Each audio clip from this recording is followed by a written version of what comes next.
किसी ने बड़े कमाल की बात कही है कि अगर आप अपना वक्त बदलना चाहते हैं तो वक्त को भी जरा सा वक्त दीजिए। माय एफएम से मैं हूं आरजे कार्तिक। एक छोटी सी कहानी। एक बार दो लड़के अलग अलग गांव से आकर के शहर में रह रहे थे और कोइंसिडेंटली दोनों ने साथ में एक रूम ले लिया था। वहीं पर उनकी दोस्ती हो गई। दोनों साथ रह करके पढ़ाई कर रहे थे और सिविल सर्विसेज की तैयारी कर रहे थे। उस वक्त उनकी जिंदगी में स्ट्रगल का दौर चल रहा था।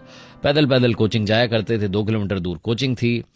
बहुत कम पैसे गांव से आते थे, उसी सब में रह रहे थे। कुल मिलाकर के वो संघर्ष का दौर उन्होंने निकाला और जब रिजल्ट आया तो दोनों का सिलेक्शन हो गया। कमाल की बात यह थी कि दोनों अलग अलग जिलों में अपॉइंट हो गए। उसके बाद इन दोनों का एक दूसरे से कनेक्शन टूट गया। अब दोस्त थे, लेकिन स्कूल वाले कॉलेज वाले वो जो दोस्त होते हैं जो बिछड़ जाते हैं फिर मिलते नहीं है, तो इनकी भी मुलाकात नहीं हो पाई। कोइंसिडेंटली कुछ ऐसा हुआ कि 15 साल तक दोनों ने नौकरी की और दोनों को लगा कि अब इस नौकरी से हमें हट करके कुछ करना चाहिए। तो दोनों ने एक ही साल में अलग अलग टाइम पर अपनी जॉब छोड़ दी। जो पहले वाला दोस्त था उसने एक छोटी सी कंपनी शुरू की और धीरे धीरे धीरे उसमें मेहनत करता रहा और वो कंपनी ग्रो करने लगी। उसकी कंपनी ग्रोथ होने लगी। जो दूसरा वाला दोस्त था उस लड़के ने सोचा कि क्यों ना कुछ अलग किया जाए, जॉब की जाए, तो अलग अलग कंपनीज में अप्लाई करने लगा। लेकिन मालूम नहीं क्या हो रहा था, उसका सिलेक्शन नहीं हो पा रहा था। एक दिन वो अखबार देख रहा था, नौकरी की तलाश कर रहा था। तभी उसने देखा कि एक एडवर्टीजमेंट छपा हुआ था एक कंपनी के बारे में और उसके डायरेक्टर का फोटो छपा हुआ था। तो उसने पहचाना कि ये तो वही लड़का है जो मेरे साथ में रहता था और हम साथ में तैयारी करते थे।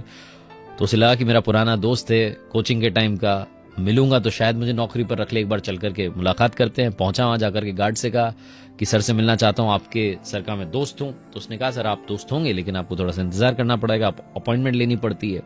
कोइंसिडेंटली उसी वक्त वो जो पुराना वाला दोस्त था जो मालिक था कंपनी का, वो निकल रहा था। उसने पहचान लिया कि अरे तुम यहाँ क्या कर रहे हो।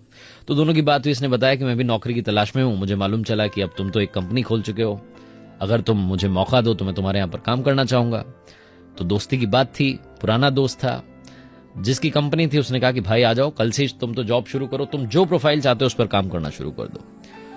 इसको नौकरी पर रख लिया। धीरे धीरे दोनों की जो दोस्ती थी वापस से प्रगाढ़ होने लगी। फिर से इनके संबंध अच्छे होने लगे। रोज शाम में मुलाकात करने लगे, गार्डन में जाने लगे, क्रिकेट खेलने लगे।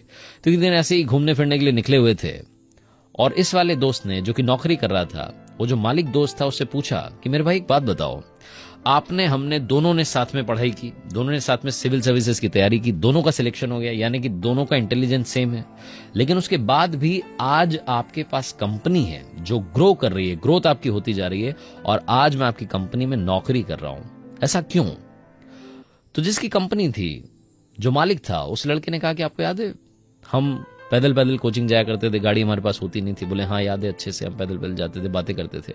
तो बोले एक दिन हम जा रहे थे और 400-500 मीटर घर से दूर आ गए थे और मैंने आपसे कहा था कि अपने घर पर शायद हम रूम में फैन ऑन करके आ गए, उसे बंद करना चाहिए। तो आपने कहा था कि अरे नहीं चलने दो, क्या फर्क पड़ता है, 2-3 घंटे में वापस आ जाएंगे, चल करके बंद कर देंगे। और उस दिन आप सीधे सीधे कोचिंग चले गए थे और मैं वहां से पलट के अपने घर गया था, फैन बंद करके मैं कोचिंग आया था। उस दिन मैंने ये सोचा था कि मैं उस फैन का, उस रूम का मालिक हूं और मुझे अपनी चीजों का ध्यान रखना चाहिए। और उस दिन आपने अपने आप को नौकर की तरह समझा था कि मेरा उससे क्या लेना देना, किसी और का पंखा चलता है तो चलने दो। उस दिन भी मेरी सोच मालिक वाली थी और आज भी मालिक वाली है। उस दिन भी तुम्हारी सोच नौकर वाली थी और आज भी नौकर वाली है।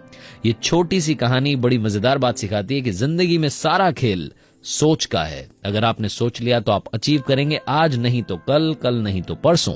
और अगर आपका वक्त खराब चल रहा है तो यकीन मानिए वक्त को थोड़ा सा वक्त दीजिए, वक्त बदल जाएगा। क्योंकि वक्त की सबसे खूबसूरत बात होती है वो बदलता बड़ी जल्दी है। आरजे कार्तिक को देख रहे हैं आप माय एफएम से हर सोमवार सुबह 9:30 बजे। मेरे पेज पर एक नई कहानी। अगर आप कुछ अच्छा सुन रहे हैं तो आप माय एफएम सुन रहे हैं। चलो आज कुछ अच्छा सुनते हैं और हाँ, कर दिखाओ कुछ ऐसा कि दुनिया करना चाहे आपके जैसा।